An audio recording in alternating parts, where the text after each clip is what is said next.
Right now, you're connected to almost everyone on Earth. But the internet isn't in the sky. It isn't in the cloud.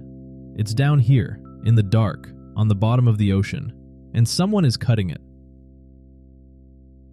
Every message you send across an ocean, every video call, every dollar wired between continents, travels as a pulse of light through a glass thread on the seafloor.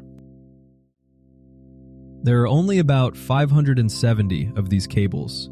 Together, they carry up to 99% of all data that crosses the planet. Satellites? Barely 1%. And it is staggeringly fast.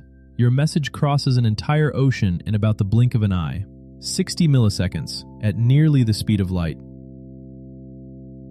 And they are thinner than you'd think, about as thick as a garden hose, with a glass core finer than a human hair, carrying the entire internet of a continent. Much of it lies in the abyss, up to 8 kilometers down, deeper than any submarine can follow, in permanent darkness. They don't spread out, they funnel. Dozens crowd into a few narrow choke points. Cut the right spot, and you don't slow one website, you cut off a continent. Most damage is an accident. An anchor, a fishing trawler, cables break around 200 times a year, and ships quietly sail out to splice them back. For decades, that was the whole story.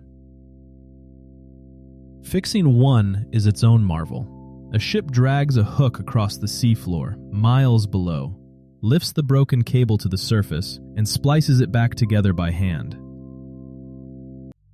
Until recently, because the cuts stopped looking like accidents. December 2025. A cable between Helsinki and Estonia goes dark. Then another. Investigators find ships that drag their anchors across the seafloor for miles. The Baltic had become a hunting ground. In the Red Sea, cables linking Europe to Asia were severed. A cable between Egypt and Syria cut, blamed on what one government called a systematic sabotage campaign. And then there's Taiwan. Its lifeline to the world runs through just a handful of cables, mysteriously cut again and again by passing ships. And these aren't isolated. We are now seeing undersea cables damaged at a rate the world has never recorded, the most in any 18-month stretch in history. It reveals something unsettling. To cripple a modern country, you no longer need a missile. You need a boat, an anchor, and the right cable beneath you. Deniable, cheap, almost invisible. When a major cable fails, the data has to reroute, flooding the lines that remain, slowing everything down.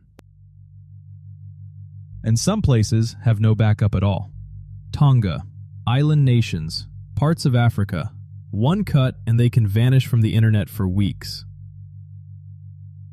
The world is finally noticing.